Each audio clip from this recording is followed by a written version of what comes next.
बोलिए श्री सद्गुरु महाराज जी की जय, सच्चे दरबार की जय, उमापति महादेव की जय। प्रिय भगवत प्रेमियों, हमेशा की तरह आज भी सत्संग विचारों को लेकर के आपके मध्य उपस्थित होने का शुभ अवसर प्रभु कृपा से प्राप्त हुआ। प्रभु की बड़ी विशेष कृपा है कि आप लोगों को सत्संग विचारों की श्रृंखला सत्संग आपको रेगुलर मिलता है, ताकि आप अपने जीवन को आध्यात्मिक गति प्राप्त कर सकें, प्रदान कर सकें, आप अपने जीवन को ईश्वर उन्मुख कर सकें। ईश्वर की कृपा, ईश्वर की महिमा अद्भुत है और उससे भी अद्भुत कथाएं भगवान के भक्तों की है। पिछले दिनों आपने संत जनाबाई की कुछ जीवन प्रसंगों को आपने सुना था। आज भी एक भक्त की कथा को लेकर के आपके मध्य उपस्थित हुए हैं। आप जानते हैं कि आज एक भक्त का जन्म दिवस है जो बड़े धूमधाम से पूरे देश में और पूरे भारतवर्ष में बड़े धूमधाम से लोगों ने मनाया जा रहा है, मना रहे हैं। वो भक्त है संत रविदास जी महाराज। कहीं उसको रोहिदास कहते हैं, कहीं रविदास कहते हैं, कहीं रैदास कहते हैं। तो आज संत रैदास जी की जयंती है, जन्म दिवस है। सर्वप्रथम तो आप सभी भक्तों को भक्त शिरोमणि संत शिरोमणि सतगुरु गुरु रविदास जी महाराज जी के जन्म दिवस की हार्दिक शुभकामनाएं। गुरु रविदास जी एक बड़े अद्भुत और क्रांतिकारी संत रहे। उन्होंने जो कार्य समाज में प्रभु ने जो सौंपा, उस कार्य को उन्होंने किया और उस कार्य में सफल हुए। अपने जीवन को प्रभु के चरणों में समर्पित किया, अपने जीवन को प्रभु के चरणों में लगा करके भक्ति का संदेश देके प्रभु के साथ जोड़ने का कार्य उन्होंने आम जनमानस को किया। भाइयों बहनों, संत रविदास जी, कबीरदास जी, संत धन्ना जाट जी, सैन नाई जी,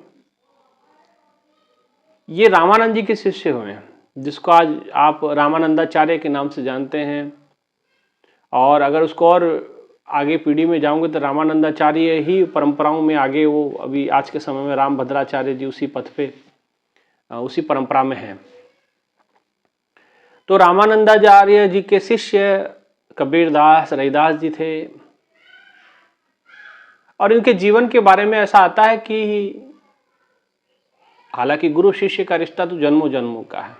ये गुरुदेव, हमारे गुरुदेव भी, मेरे गुरुदेव भी कहा करते थे कि आप लोगों का रिश्ता कोई आज का हमारा नहीं है, जन्मों जन्मों से आपका हमारा रिश्ता है, जन्मों जन्मों का हमारा आपका संबंध है, आत्मा का संबंध है। भगवान कृष्ण अर्जुन को कहते हैं कि अर्जुन तेरे मेरे कई जन्म हुए, हर जन्म में तू भी था, मैं भी था, तू भूल जाता है, मैं याद रखता हूँ। तो सतगुरु वही है, जन्मों जन्मों का रिश्ता गुरु के साथ होता है। रैदास महाराज जी की भी कुछ जीवन में ऐसा ही कुछ है। ये जन्मों जन्मों से गुरु रामानंद जी के शिष्य रहे। और जो साखी मैंने पढ़ी है, जो साखी मैंने सुनी है, उस साखी के अंतर्गत ये आता है कि रामानंद जी के एक शिष्य के रूप में ही गुरु रविदास जी का जन्म होता है। और एक अच्छे घर में इनका जन्म होता है, कुलीन परिवार में, पंडित परिवार में, ब्राह्मण परिवार में इनका जन्म होता है। बड़े होते हैं, बड़े होने के बाद ये रामानंद जी के आश्रम में समर्पित होते हैं, वहाँ सन्यासी के रूप में ये जीवन व्यतीत करते हैं। और कहा जाता है कि जिस आश्रम में रामानंद जी के आश्रम में रहते थे, वहाँ की एक परंपरा थी। वो परंपरा ये थी कि रामानंद जी के हर शिष्य को ये ही सेवा दी गई थी कि हर एक के घर से, गांव में आपने भिक्षाटन करना है और सबके घरों से मांग करके लाना है, और वो जो मिलेगा उसी को मिला जुला के आपने सारा भोजन तैयार करना। आश्रम का भोजन कुछ इसी प्रकार से, प्रसाद कुछ इसी प्रकार से तैयार होता था। और ये कार्य ये सन्यासी निरंतर करते थे, और इसलिए करते थे कि आदमी का अहंकार खत्म हो। इसीलिए पुराने ज़माने में भिक्षा का प्रावधान था कि इंसान के अंदर की मैं जो है, जीव के अंदर की मैं, मेरा अहंकार जो है ये खत्म होना चाहिए। इसलिए राजा हो, महाराजा हो, जब भी गुरु के चरणों में समर्पित होता था तो उनके हाथ में भिक्षा पात्र पकड़ा दिया जाता था कि ताकि भिक्षा टन करें और अपने अहंकार को दूर करें, ताकि आपको अहंकार दूर होते भगवान की नज़दीकी को आभास इंसान करने लगता था। तो ये साधु, ये सन्यासी घर घर मांगते, रोज का एक कार्य। लेकिन एक दिन ऐसा कुछ इनके जीवन में घटा कि एक बहुत बड़े सेठ के घर में ये भिक्षाटन करने गए। चूंकि रामानंद जी का बहुत नाम था, बड़ा सम्मान था, बड़ा आदर था पूरे बनारस में, पूरे काशी में, और बड़े विद्वान माने जाते थे। आज भी इनके बहुत सारे ग्रंथ प्रचलन में हैं, जो आज भी रामानंदाचार्य जो मार्ग है, जो उसके अनुगामी है, वो सब पढ़ते हैं, उसका अध्ययन करते हैं। आपको मौका लगे तो जरूर पढ़े। सारे जो भी ग्रंथ है, कुछ ग्रंथों को छोड़ के बाकी सारे ग्रंथ इन्होंने संस्कृत में लिखे हैं। और रामानंद जी का नाम बड़ा था। और जब ये भक्त, ये शिष्य भिक्षाटन करने गए तो सेठ जी ने पूछा कि आप कहाँ जा रहे हो, ये भिक्षा लेके कहाँ पहुँचोगे? उन्होंने कहा कि मैं रामानंद जी का शिष्य हूँ और रामानंद जी के आश्रम में ये परंपरा है कि भिक्षा मांग के ही जो तैयार होगा।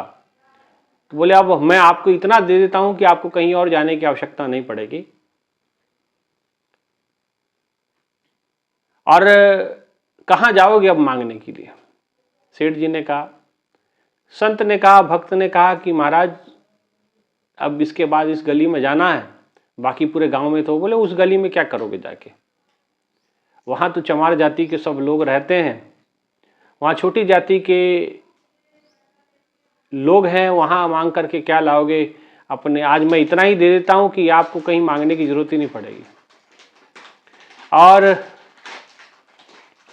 कहते कि कुछ समय बीता और कहने का मतलब ये था कि ये आगे मांगने नहीं गए और वहीं से सब कुछ लेकर के अपने आश्रम आ जाते हैं। और आश्रम में आ जाते हैं जिस समय भोजन तैयार होता है, प्रसाद तैयार होता है, सर्वप्रथम गुरु के भोग लगाया जाता, इष्ट को भोग लगाया जाता। गुरु देव आए, रामानंद जी आए, भोजन की थाली परोसी गई, पत्तल परोसी गई। भोजन को जैसे उन्होंने सुमरण किया, जैसे यहाँ भी गुरु महाराज जी बताया करते हैं कि भोजन करने से पहले प्रभु को जरूर स्मरण कर लेना है, नाम स्मरण जरूर कर लेना है। रामानंद जी ने भी नाम स्मरण किया और जैसे भोजन को एक निवाला मुंह में डाला तो उन्होंने कहा कि ये भोजन में आज वो स्वाद नहीं है, जैसे अंतरात्मा ने कहीं कुछ कहा कि कहीं कुछ कमी रह गई हो। और उन्होंने तुरंत भोजन की थाली में निवाला रखा और कहा कि ये बताओ कि आज ये अनाज, ये राशन कहाँ से आया है? तो ये संत, ये जो साधु थे, रामानंद जी के शिष्य थे, वो सामने आए कि प्रभु ऐसे ऐसे हमने ले आए हैं।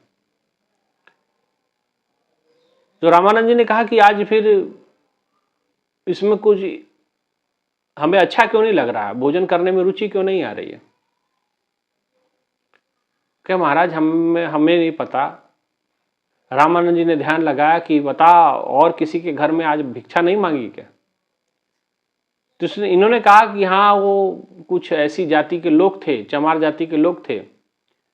सेठ जी ने कहा कि इतना मैं तेरे को दे देता हूँ कि तुम्हारे आश्रम का आज का भोजन पक जाएगा, तुम्हें आगे जाने की जरूरत नहीं। और मैंने उनकी बात को उचित मानते हुए मैं आगे नहीं गया और उन्हीं के यहाँ से सारा राशन हम लेते आए और लेकर के आके ये भोजन पकाया। रामानंद जी ने कहा गलत हुआ, ऐसा नहीं करना चाहिए था। और रामानंद जी ने माँ अन्नपूर्णा का स्मरण करते हुए, थाली को प्रणाम करते हुए वहाँ से उठ गए। और कहते कि शिष्य को भी ग्लानि हुई। गुरु ने कहा कि नहीं, ऐसा नहीं, सब समान है, यहाँ पे कोई बड़ा छोटा नहीं। और तुम्हारे मन में भाव अगर छोटे बड़े का है, ऊंच नीच का भेदभाव है, तो अभी इस अवस्था को प्राप्त नहीं कर पाओगे। और रामानंद जी थाली छोड़ करके, प्रणाम करके उठ के चले गए। और कहते वो शिष्य, वो साधु भी कुछ समय के बाद, वो सन्यासी भी कुछ समय के बाद बीमार होता है और 2-4 महीने 6 महीने के बाद उसकी मृत्यु हो जाती है। और जैसे मृत्यु हुई, मृत्यु होने के बाद ये फिर एक ऐसे परिवार में जन्म लिए जो जिस जाति का इसने तिरस्कार किया था, जिसके बारे में कहा था कि छोटी जाति के लोग हैं। आज रविदास जी का जन्म वही साधु पुनः वहां जन्म लेते हैं। और संयोगवश देखिए गुरु की नजरें कैसे शिष्य के ऊपर होती हैं। आज जब जन्म हुआ तो जन्म लेते ही रविदास जी महाराज खूब रोते हैं, और इतना रोते हैं कि रोते रोते चुप नहीं होते हैं, रोते जाते हैं, रोते जाते हैं, कोई चुप नहीं करा पाया। बड़ा इलाज किया गया, बड़े टोने टोटके वालों को बुलाया गया, वैद्य को बुलाया गया कि भाई दिक्कत कहाँ है, क्यों नहीं रो रहा है, ना ये दूध पी रहा है, ना ये चुप हो रहा है। सब लोग हार गए। तो कहा जाता है कि रामानंद जी भी उसी क्षेत्र में, उसी गली में अपने किसी भक्त के घर में गए थे, और उन्होंने किसी गली में से जब आवाज सुनी, क्योंकि गुरु को शिष्य की पहचान होती है, उन्हें कहा कि आज इधर क्यों शोर शराबा हो रहा है। रामानंद जी का नाम था। रामानंद जी को बनारस का बच्चा बच्चा जानता था। जैसे रामानंद जी को देखा तो लोग छिटक गए कि महाराज इस गली में एक ऐसा एक अद्भुत बच्चा जन्म लिया है, जो जन्म ले रहा है, ले तो लिया, रो रहा बहुत है। 10 दिन हो गए लेकिन ये रोना इसका बंद नहीं हुआ। रामानंद जी ने कहा कि अच्छा चलो मैं चल के देखता हूँ। बड़े बड़े लोग इसको चुप कराने आए लेकिन ये कोई चुप नहीं हुआ। तो बोले अच्छा चलो मैं चल के देखता हूँ। तो लोगों ने कहा कि महाराज आप इस गली में जाएंगे, ये तो यहाँ तो चमार लोग रहते हैं, यहाँ तो छोटी बिरादरी के लोग रहते हैं, छोटी जाति के लोग रहते हैं। बोले छोटी जात पात पूछे नहीं कोई, हरि का भजे सो हरि का होए। जो भगवान को भजता है भगवान का हो जाता है। जात पात तो आप लोग हमने बनाई है, भगवान ने थोड़ी बना के भेजी। भगवान ने तो वर्ण व्यवस्था बनाई थी, जात व्यवस्था तो आप हमने बनाई। और रामानंद जी सब बातों को दरकिनार करते हुए पहुंच जाते हैं उनके घर में। ये भक्त की पहचान होती है, उसके मन में जात पात का भेद नहीं होता, भेदभाव नहीं होता। और रामानंद जी ने जब गए देखा कि भाई ये बालक जो है अद्भुत बालक है, और ये कोई और नहीं, ये मेरा ही भक्त है जो पिछले जन्म में गलती किया था। आज इसी परिवार में इसको जन्म लेना पड़ा है। जिस परिवार का इसने तिरस्कार किया था, जिसके बारे में इसने गलत कहा था कि ये छोटी बिरादरी के हैं, चमार जाति के हैं, आज उसी घर में भगवान ने इसको जन्म दे दिया। और तुरंत, और कहीं ना कहीं उस शिष्य के, उस भक्त के भी अंदर से पुकार थी कि मैं आंखें खोलूं तो मुझे गुरु की गोद प्राप्त हो, गुरु मुझे आशीर्वाद दे, तभी मैं रोना बंद करूंगा। आज रामानंद जी वहां पहुंचे, उस बालक को माता की गोद से उठा, अपने गोद में लिया, और जैसे ही गोद पे लिया बालक का रोना बिल्कुल शांत हो गया। वो बालक रोना बंद हो गया। रामानंद जी उनकी आंखों में, बच्चे की आंखों में आंखें डाल के देखते हैं, कहते हैं कि जो गलती पिछले जन्मों में की थी वो नहीं करनी है अब, और उसी के खिलाफ इस जन्म में काम करना है। और ये वही बालक थे, ये कोई और नहीं, ये संत रविदास जी थे, जिनका जीवन कुछ जन्म कुछ अद्भुत रहा। और कहते कि रामानंद जी की वहाँ जय जयकार हुई। जो भी वहाँ के परिवार के लोग थे सब ने प्रभु के चरणों को प्रक्षालन किया, रामानंद जी के चरणों को प्रक्षालन किया। उसके बाद उसके आशीर्वाद देते हुए रामानंद जी वहाँ से चले गए। और समय उपरांत कुछ समय के बाद, जैसे बालक बड़े होते हैं, कुछ समय के बाद रामानंद जी के ही शिष्य बनते हैं ये बालक। इन्हीं का नाम रविदास था, जो पूर्व जन्म में एक पंडित परिवार में, ब्राह्मण परिवार में जन्म लिए, लेकिन एक जीवन में गलती की वजह से फिर इस प्रकार से जन्म लेना पड़ा। और कहते हैं कि जिस समय इन्होंने रविदास जी महाराज जी को गुरु शिष्य के रूप में स्वीकार किया तो पूरे बनारस के अंदर ये हाहाकार मच गया कि रामानंद जी ने बताया चमार जाति के व्यक्ति को अपना शिष्य धारण कर लिया। सारी दुनिया उनके पास पहुंची, सारे विद्वत समाज पहुंचे कि ये आपने अनिष्ट क्यों कर दिया। रामानंद जी ने कहा कि एक बात बताओ, जो तुम भगवान की बात करते हो कि हरि व्यापक सर्वत्र समान, कि भगवान सर्व में, सबके अंदर और सब जगह व्यापक है समान स्वरूप में, तो क्या रविदास कबीर के अंदर क्या भगवान नहीं है क्या? जो भगवान, जो आत्मा आपके अंदर है, जो परमात्मा आपके अंदर है, क्या वो रविदास और कबीर के अंदर नहीं है क्या? बोले हाँ है। विद्वत समाज को इन्होंने चुप करा दिए, क्योंकि रामानंद जी विद्वान भी बहुत थे, और सबको चुप करा करके और कहा कि नहीं, हमने उनको शिष्य रूप में स्वीकार किया, उनकी शिक्षा दीक्षा हमारे पास होगी, और हमसे वो उन्होंने, और आध्यात्मिक ज्ञान उन्होंने वहां से अर्जित किया और उस पूर्ण ब्रह्म तक वो पहुंचे। और पहुंचे ही नहीं, उन्होंने हजारों लाखों लोगों को वहां तक पहुंचाया भी। रामानंद जी के 17-18 शिष्य कहे जाते हैं जो बड़े अद्भुत हुए हैं। उसमें कबीर, रविदास, सैन नाई, धन्ना जाट, ये तमाम नाम है, राजा पीपा, बहुत सारे नाम आते हैं इसमें, जो उच्च अवस्था को प्राप्त किए।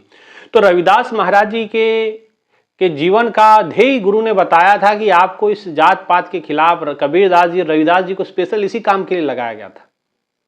रामानंद जी की तरफ से ऐसी ड्यूटी लगाई गई थी कि आपने बस यही काम करना है, जात पात के ऊपर बिल्कुल कचरे को खत्म कर देना है।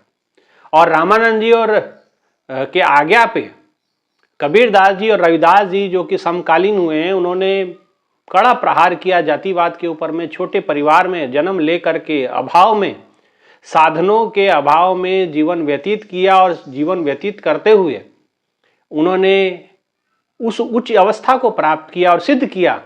किसी के ऊंचे घराने से, किसी के नीचे घराने से कोई फर्क नहीं पड़ता है।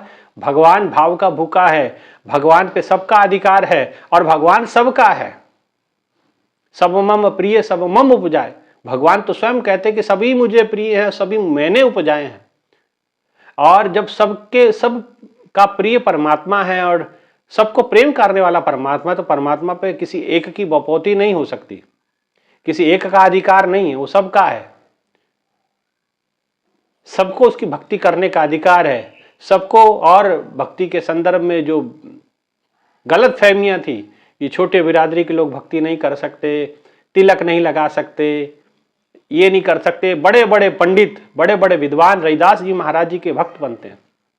बड़े बड़े राजा महाराजा, रानी अहल्याबाई, रानी मीरा, ऐसे रविदास जी महाराज जी के शिष्य बने और उन्होंने अध्यात्म ज्ञान, अध्यात्म की पूंजी को प्राप्त किया। 10वां द्वार उनका खोला और जीवन के अंदर अद्भुत प्रकाश उनके कर दिया, दिव्य प्रकाश से उसका जीवन ओतप्रोत कर दिया। मीराबाई यूं ही कहे उठी रविदास जी के बारे में, गुरु रविदास मिले मोहे पूरन, दूर से कलम भिड़ी, कि मुझे पूर्ण गुरु रविदास जी की शरण प्राप्त हुई और मुझे, मेरी जो कलम है, धुर से मतलब परमात्मा से मेरी मिलन हो गया। ऐसे अद्भुत भक्त गुरु रविदास जी महाराज जी थे। उनके जीवन में अनेकों ऐसी घटनाएं, लोगों ने बड़ा विरोध किया, तिरस्कार किया, लेकिन उन्होंने किसी की परवाह नहीं की। मीराबाई ने भी किसी की परवाह नहीं। लोगों ने बड़ा बुरा कहा कि भाई किसके पास चलेगी, इतने बड़े मेवाड़ के रानी और एक चमार जाति के को गुरु बना लिया आपने। लेकिन उन्होंने किसी की परवाह नहीं कही। मुकह मोहे लागी लगन गुरु चरणन की, चरण बिना मोहे को चुनाए भाई, जग माया सब। कहते कि मोहे लागी लगन गुरु चरणन की, मेरे गुरु के चरणों की लगन लग गई। और जग माया सब सपनन की, ये सब सपना है जिसको आप तुम महल माड़िया देखना है, खड़े रह जाएंगे, लेकिन मेरी भक्ति अटल रहेगी, अचल रहेगी, अपनी बात पे अडिग रही। रविदास जी के शरण में जाकर के उन्होंने अपने जीवन को धन्य कर लिया। ऐसे एक नहीं, हजारों लोग। रविदास जी महाराज जी से मिलने के लिए गुरु गोरक्षनाथ जी भी आते हैं। बड़ी अद्भुत कथा है ये भी। हालांकि पूरी जीवनी उनकी मैं बताऊं तो काफ़ी समय उनका बीत जाएगा, काफ़ी लंबी वीडियो हो जाएगी और पूरी जीवनी बताना संभव नहीं। कुछ कुछ बातें मैं आपको उनको बताऊंगा। कुछ प्रसंग, गोरक्षनाथ जी उनके पास आते हैं।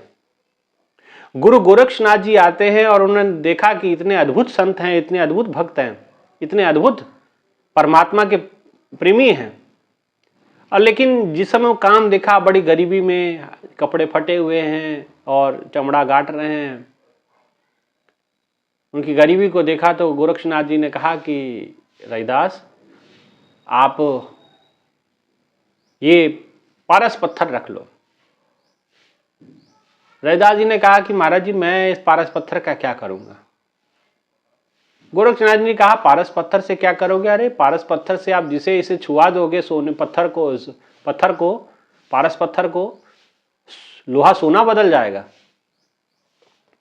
तो बोले, मुझे सोने से क्या लेना देना है, मुझे तो राम से मतलब है, मुझे तो श्याम से मतलब है, मेरे भक्ति भगवान से मतलब है। मैं पारस लेके मेरे लिए किस काम का, मैं सोना चांदी लेके क्या करूंगा। गोरक्षनाथ जी ने कहा कि नहीं नहीं, मैं कह रहा हूं रख लो इसको। बोले, आप इतना आग्रह करते हैं कि तो ठीक है, ये मेरे कुटिया के इस खूटी के अंदर, जो कुटिया के अंदर खूटी लगी हुई थी, कहते इसी पे टांग दो। बोले ठीक है रविदास जी, मैंने यहाँ टांग दी है, जब भी तुझे मौका मिलेगा साधना सुमरन करके जब भी उठोगे और अभाव आपको लगे तो जरूर इसका इस्तेमाल करना, तेरी गरीबी दूर हो जाएगी। लेकिन रविदास जी को गरीबी से क्या, मन लागो मेरो यार फकीरी में, जो सुख पायो राम भजन में सो नाही अमीरी में, भला बुरा सबका सुन लीजिए कर गुजरान गरीबी में, मन लागो मेरो यार फकीरी में। फकीरी करनी है तो फिर क्या अमीरी, तो जो गुजरान गरीबी में हो सकता है वो अमीरी में नहीं हो सकता। तो कहते हैं कि रविदास जी महाराज जी को पता ही नहीं कि भाई वहाँ मैंने पारस पत्थर गोरक्षनाथ जी ने टांगा है। गोरक्षनाथ जी वहाँ टांग करके वो चले गए, रविदास जी अपनी साधना में लीन हो गए, भक्ति में लीन हो गए, भक्ति करते रहे, लोग आते सत्संग सुना देते और चले जाते। रविदास जी को अपनी साधना सुमरन कर रहे हैं, पत्नी भी ऐसी मिली, वो भी भक्त ही थी। और कहते कि समय बीता, काफ़ी समय बीतने के बाद गोरक्षनाथ जी ने कहा कि अब जाके देखते हैं, रविदास जी की तो बहुत बढ़िया कुटिया बन गई होगी। लेकिन जब वो आए तो उन्होंने देखा कि अभी वही हालत है। बोले ऐसा क्यों? बोले मैंने तुझे आपको सोने पारस पत्थर दिया था। गोरक्षनाथ जी ने कहा महाराज जहाँ आपने दिया था वहीं रखा होगा। और जाके जब गोरक्षनाथ जी ने देखा वही कुटिया की खिल्ली के ऊपर में, खुटी के ऊपर वो जो है टंगा हुआ। तो गोरक्षनाथ जी ने कहा कि आप माया को पार कर गए हैं, आपको इस चीज़ों का प्रभाव अब नहीं पड़ेगा। उनकी भक्ति को नमन करते हुए गोरक्षनाथ जी वहाँ प्रस्थान करके आशीर्वाद देते हुए रविदास जी महाराज जी को आगे बढ़े। तो ऐसे अद्भुत माया से परे ऐसे संत सतगुरु रविदास जी महाराज जी थे। रविदास जी महाराज जी ने जीवन में अनेकों क्रांतियों को, उसमें से एक क्रांति थी जो भक्ति की क्रांति, जो छोटे लोगों को, छोटे लोगों का अर्थात छोटी जाति के लोगों को करने का अधिकार नहीं था। और गुरु रविदास जी ने हर व्यक्ति को कहा कि भगवान के ऊपर हर एक का समान रूप से अधिकार है, उसकी भक्ति करने का अधिकार है। और उन्होंने सबको समान रूप से वो अधिकार दिया। सब लोग आते थे, उनके चरणों में बैठते थे और उस ज्ञान को प्राप्त करते थे, ज्ञान अर्जित करते थे और उस दिव्य दृष्टि को प्राप्त कर प्रभु की भक्ति करते थे। और भजन बड़े सुंदर सुंदर रविदास जी, प्रभु जी तुम चंदन हम पानी, ये भजन गुरु रविदास जी का है। बहुत जन्म बिछड़े थे माधव, ये जन्म तुम्हारे लेखे। हे माधव, हे कृष्ण, आपसे जन्मों जन्मों से बिछड़े हैं, बहुत जन्म बिछड़े थे माधव, ये जन्म तुम्हारे लेखे। ये जन्म अब आपके लेखे में लग गया है ना। इसीलिए ये ऐसे अद्भुत है। और गुरुदेव हमारे कहा करते थे कि रविदास जी की अगर ग्रंथ बनाया जाए उनके जीवनी पे तो इतना बड़ा ग्रंथ बनेगा कि संभले ना संभले, इतना बड़ा ग्रंथ बन जाएगा। इतनी अद्भुत अद्भुत लीलाएं उनके जीवन में हुई हैं, इतनी अद्भुत अद्भुत, क्योंकि लोगों ने बड़ा भयंकर विरोध किया, लेकिन विरोध की परवाह न करते हुए रविदास महाराज आगे बढ़ते रहे। लोग जुड़ते गए, बड़े बड़े राजा, बड़े बड़े महाराजा उनके चरणों में सर झुकाते थे, सर निभाते थे और उनको अपने गुरु के रूप में लोगों ने स्वीकार किया। लेकिन जो पाखंडी होते हैं, जो अपने आप को बड़ा मानते हैं और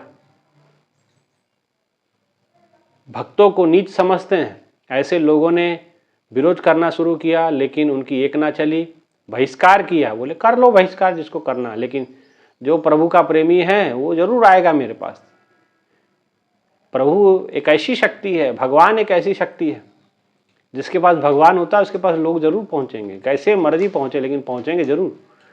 ये प्रभु की कृपा है, जब कमल खिलता है उसकी खुशबू फैलती है।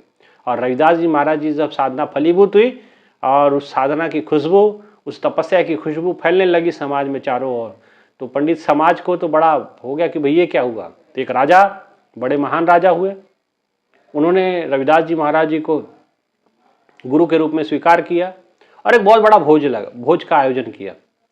और कहते हैं कि भोज का आयोजन किया तो उन्होंने अपने गुरु रविदास जी को भी आमंत्रण दिया। गुरु रविदास जी महाराज जी पहुंचे, उनका आवभगत हुआ। और जिस समय भोजन भंडारा हुआ तो आप जानते हैं कि संतों का पहला पंगत होता है। जिस समय समस्त काशी के विद्वत समाज संतों को भोजन परोसने लगे और रविदास जी महाराज जी को भी उनमें बैठना पड़ा। और जैसे वो बैठे तो सब लोग खड़े हो गए, कहने लगे कि इस रविदास के साथ हम बैठ के भोजन नहीं करेंगे, ये चमार जाति का है, इसके साथ हम बैठ के भोजन करेंगे। राजा ने कहा भाई मेरे गुरु हैं, ये तो बैठेंगे, इसके बिना भंडारा कैसे होगा भाई, मेरे गुरु भोजन नहीं करेंगे तो मतलब क्या रहा भंडारे का। तो संतों ने कहा कि देखो अगर ये भोजन करेंगे तो फिर हम नहीं करेंगे। तो रविदास जी महाराज ने बीच बचाव करते हुए कहा कि राजन, मेरा तो आशीर्वाद काफी है आपको, एक काम करो, पहले इन सबको भोजन करा लो, मैं फिर कभी भोजन कर लूंगा। राजा ने कहा महाराज ये तो नहीं, ऐसा नहीं हो सकता, आप हमारे गुरु है। गुरु ने कहा, रविदास जी महाराज ने कहा नहीं नहीं, मेरी बात मानो, यहाँ बहस करने से अच्छा है, यहाँ लड़ाई करने से अच्छा है कि बहुत अच्छे काम के लिए हम यहाँ इकट्ठे हुए हैं, भोजन भंडारा चल रहा है, तो ऐसा ना हो कि मेरे वजह से सारा कार्यक्रम ठप हो जाए, तो मैं ही यहाँ से चला जाता हूँ और आपके साथ तो मेरा आशीर्वाद सदैव रहे, आप अन्यथा ना ले। और रामानंद जी के शिष्य गुरु रविदास जी महाराज अपने गुरु का स्मरण करते हुए वहाँ से निकलते हैं और राजा बड़ा मायूस होता है, लेकिन सबको भोजन कराता है। और जैसे संतों के साथ जब भोजन परोसा गया और सब लोग बड़े हैरान हो गए कि सबके साथ एक एक रविदास जी महाराज बैठे हुए भोजन कर रहे हैं। जो वहां संत समाज बैठे थे वो बड़े आश्चर्यचकित हुए। एक ने कहा कि नहीं, रविदास तो मेरे बगल में बैठा, मैं भोजन नहीं करूंगा। दूसरे ने कहा अरे तेरे साथ थोड़ी मेरे साथ बैठे थे। तीसरे ने कहा, ऐसे हजारों साधु संत थे, सब ने कहा कि अरे मेरे साथ बैठे थे। राजा ने कहा कि वो सर्वव्यापी सत्ता है, उसे साधारण आदमी समझने की भूल मत करना, इंसान समझने की भूल मत करना। मेरा जो सतगुरु है स्वयं पार ब्रह्म स्वरूपी है, परमात्मा के साथ एक हो चुका है, और आप सब ने उनका अपमान किया है, इसलिए ये प्रभु ऐसा खेल, ऐसी लीला आप कर रहे हैं। इसलिए अभी भी समय है और आप सभी लोग गुरु रविदास जी से क्षमा मांगे, प्रार्थना करें कि प्रभु हमारी इस धृष्टता के लिए क्षमा करें ताकि हमारा ये कार्य सफल हो। और कहते सब संतों ने कहा कि नहीं, ये बात उचित है, एक संत का अपमान हुआ है, संत को जात से मतलब नहीं होता है, जात पात पूछे नहीं कोई, हरि का भजे सो हरि का होए। और वो परमात्मा के पवित्र उस नाम से जुड़े हुए हैं, परमात्मा स्वरूपी हो चुके हैं। और सभी संत समाज ने उनके चरणों में जाके विनती की कि प्रभु हमें क्षमा करें, हमें आपसे पहचानने में, आपको पहचानने में भूल हो गई। और गुरु तो दयालु होते, उन्होंने दया की, सबको क्षमा किया और भोजन भंडारा सकुशल पूर्ण हुआ। ऐसी एक घटना नहीं, हजारों घटनाएं हैं जो रविदास जी के जीवन से देखी जा सकती हैं। इसलिए आप सबको भी इनके जीवन से सीखना है। भक्ति करते हैं, अगर जात पात आपके भीतर है तो जीवन कभी आपकी भक्ति सफल नहीं होने वाली। राम जी केवट जी के घर गए, राम जी केवट जी के पास जाते हैं, चरण प्रक्षालन करते हैं, उनको अपना मित्र कहते हैं, उनको वरदान देते हैं, अविचल भक्ति का वरदान देते हैं। केवट को जात नहीं दे। भगवान श्री राम, राजा राम वन में जिस समय जाते हैं तो सबरी माता की कुटिया में पहुंचते हैं, सबरी माता के झूठे बेर खाते हैं। जो आज हम जात पात की बात करते हैं तो राम जी के आचरण से सीखना चाहिए। और वही कार्य रामानंद जी के शिष्य गुरु रविदास जी महाराज जी ने किया, गुरु की आज्ञा से किया, गुरु की अनुमति से किया। और क्योंकि ऐसा कह रहे थे कि भाई मैं ब्राह्मण समाज में तो मैं कार्य कर ही रहा हूं, लेकिन तुम इन जो छोटी जातियों में जहां हमारे लोग नहीं पहुंच पाते हैं, आप वहां इस ज्ञान को प्रचार करिए, भक्ति को दीजिए, ताकि वो भी अपने जीवन को सफल कर सकें, सार्थक कर सकें अपने जीवन को। तो यही जीवन की सार्थकता का संदेश, जीवन में उस परमात्मा का संदेश लेकर के, भक्ति का संदेश लेकर गुरु रविदास जी ने संपूर्ण जीवन व्यापन किया और भक्ति की क्रांति को फैलाते हुए एक आंदोलन उन्होंने चलाया जो जात पात के खिलाफ था। और जात पात के खिलाफ उन्होंने इस आंदोलन को संपूर्ण समर्पण के साथ उसका नेतृत्व किया और सफल भी किया, और काफ़ी हद तक वो सफल भी हुए। और उनके बाद भी बड़ी लंबी परंपरा चली उनके भक्तों की, है ना। इसलिए ऐसे रविदास जी जो पूजनीय बने, जिनकी वाणी गुरबानी में दर्ज हो गई, गुरु ग्रंथ साहब में दर्ज हो गई, अनेकों संत महापुरुष उनकी वाणियों को गाते हैं। मीराबाई, जहाँ जहाँ मीराबाई का मंदिर मिलता है वहाँ एक छोटी छोटी चरण पादुकाएं बनाई जाती है, और कहा यह जाता है कि ये पादुकाएं किसी और की नहीं, उनके गुरु रविदास जी की है ना। तो ऐसे अद्भुत करनी के स्वामी भक्त गुरु सतगुरु रविदास जी महाराज जी थे। इसलिए आज उनका जन्म दिवस है उसी के उपलक्ष्य में थोड़ी बहुत बातें, थोड़ी बहुत विचार, थोड़ी बहुत उनके जीवन की घटनाएं मैंने आपको बताई। इससे आपको प्रेरणा लेने की, आपके मन से भी वो जात पात का जो कीचड़ है वो निकले और भक्ति के अद्भुत शौर्य को प्राप्त करें। आप भक्ति के अद्भुत उस दिव्यता को प्राप्त करके अपने जीवन को सफल सार्थक करें, है ना। यही रविदास जी महाराज जी के जीवन से सीखना है। कोई कहीं जन्म ले उससे कोई फर्क नहीं पड़ता, उसका ज्ञान अद्भुत होना चाहिए। जात पात पूछे नहीं कोई, हरि का भजे सो हरि का खोए। जो भगवान को भजेगा वो भगवान का हो जाएगा, है ना। इसलिए जात पात में मत उलझो संसार। ये जात पात में उलझा करके अपनी ऊर्जा बेकार करने वाली बात है। नहीं तो पता चले जिस जात के बारे में अपमान आप कर रहे हैं, अगला जन्म आपको उसी जाति में लेना पड़े, रविदास जी की तरह, है ना। इसलिए आप जात पात से ऊपर उठें और भक्ति करें, प्रभु को प्रेम करें, प्रभु से सामीप्य बनाएं और गुरु चरणों से प्रार्थना करते हुए यही कि सबके अंदर भक्ति का भाव रच बस जाए। सभी लोग जात पात से ऊपर उठ परमात्मा को प्रिय और परमात्मा को सर्वोपरि मानने लगे। यही मनोकामना के साथ अपने आज के विचारों को यहीं विराम देता हूं और आप सभी से आग्रह करते हैं कि आप जरूर इस चैनल को सब्सक्राइब करें और अपने जीवन को सार्थक करें, सफल करें और इन वीडियो को आगे भी शेयर करें, ताकि और वीडियो को पूरा देखेंगे तो बातें समझ में आएगी, अन्यथा समझ नहीं आएगी। इतना ही कहते हुए विचारों को विराम। बोलिए श्री बांके बिहारी लाल की जय, गुरु रविदास जी महाराज जी की जय, सच्चे दरबार की जय, सिया बल रामचंद्र महाराज की जय। धन्यवाद।